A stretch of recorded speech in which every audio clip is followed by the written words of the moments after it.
Yan, so good morning mga kasilinyador, no? Minto muna ako kasi may kikwento ako. No, may kikwento ako sa inyo. Hindi ko alam kung nakakainis ba to o ano, nakakatuwa. Medyo nakakainis lang para sa akin, no? Dito kasi sa Cavite, napakarami ng mga LTO ngayon na nagche-check, checkpoint, tinitingnan nila yung ORCR, syempre yung license. Yan. At may nangyari kanina na medyo, alam mo, nakakatuwa ba o nakakainis. Tama-tama na checkpoint ako eh. So pag checkpoint sa akin, pala nag-live na ako kasi natamad ako mag-edit eh.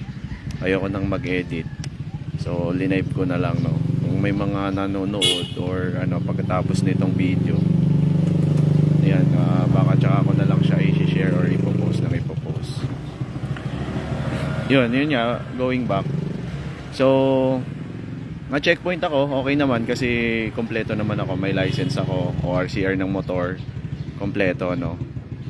May bago kasi akong motor na naisipan ko na itanong, may ORCR na pero wala pa yung plate, no plate available ang nakalagay doon sa mismong OR niya. Pero bayad na yun, no? Wala lang plaka. So ganito, naisip ko itanong kung anong pwedeng gawin. Kasi nga syempre, alam naman natin may iba na hinuhuli ang walang plaka, 'di ba? No plate, no travel policy. So ngayon tinanong ko dun sa LTO, sabi ko tatanong ko nga kung anong pwedeng gawin. Iniisip ko kasi na may pwede tayong gawin na halimbawa sulat na lang, susulat kamay yung MB file number o MB file kasi yung pwede, hindi natin pwedeng gawin yung mismong plaka pag wala pang plaka. So ngayon lumapit ako, tinanong ko. Sabi ko, sir, meron kasi akong motor, sabi ko, no. Maayos naman pagkakasabi ko. May ORCR na, wala lang plaka. Ano ba yung pwede kong gawin doon dahil walang plaka? Pwede ba na para hindi na ako gagastos, isusulat kamay ko na lang yung MB file number? Sabi niya naman MB file number daw talaga yung isusulat. Sabi niya, hindi, kailangan mong ipagawa yon. May mga naggagawa nun. Yun yung pagkakasabi ng LTO. May mga naggagawa nun. So kaya sabi ko, ganun ba sir? Gagastos pa ulit ako? Siyempre, ano na lang, parang sarcastic, no? Gagastos ulit ako.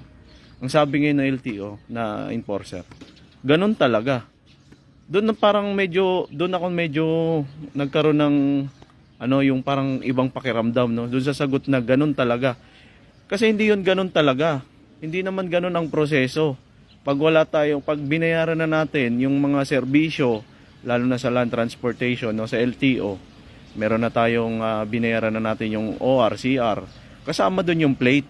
Hindi yun ganun talaga. So mali yung sagot niya na, sir, gagastos pa ako? Tinanong ko, ang sagot niya, ganun talaga.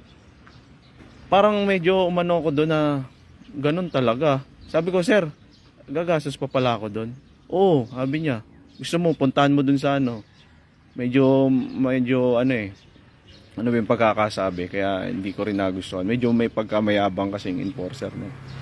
Sa lahat po sana sa LTO po sana, hindi po dapat ganun yung mga enforcer.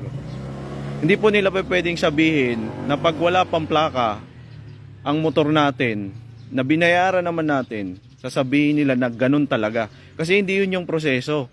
Kaya nga natin binayaran yun para makuha natin yung serbisyo na dapat. Ngayon, dun sa lisensya, dun sa plaka na hindi nila nailabas, hindi nila tayo pwede dapat na obligahin na paggastusin pa ng gastos. So sabihin natin 100 lang yun, o 150 lang magpagawa ng plaka. Gastos pa din yun. Isipin mo, dapat nagagamit mo na yung sasakyan mo dahil bayad naman yung mga serbisyo, yung mga dapat mong bayaran sa gobyerno para maibiyahe mo yung sasakyan mo. Pero kailangan mo ulit magpagawa, no? At ganun daw talaga yon.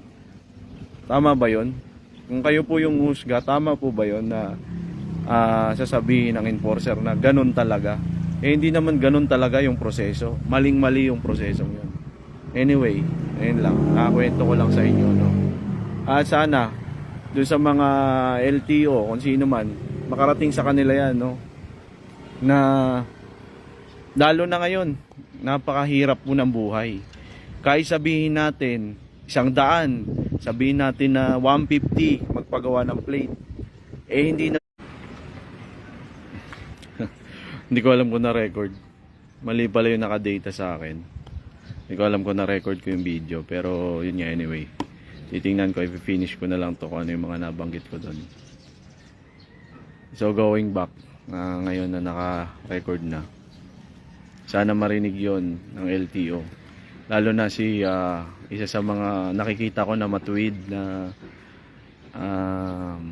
public servant ay si Colonel Busita, no, na, o si Congressman Busita, na talagang align yung sinasabi niya.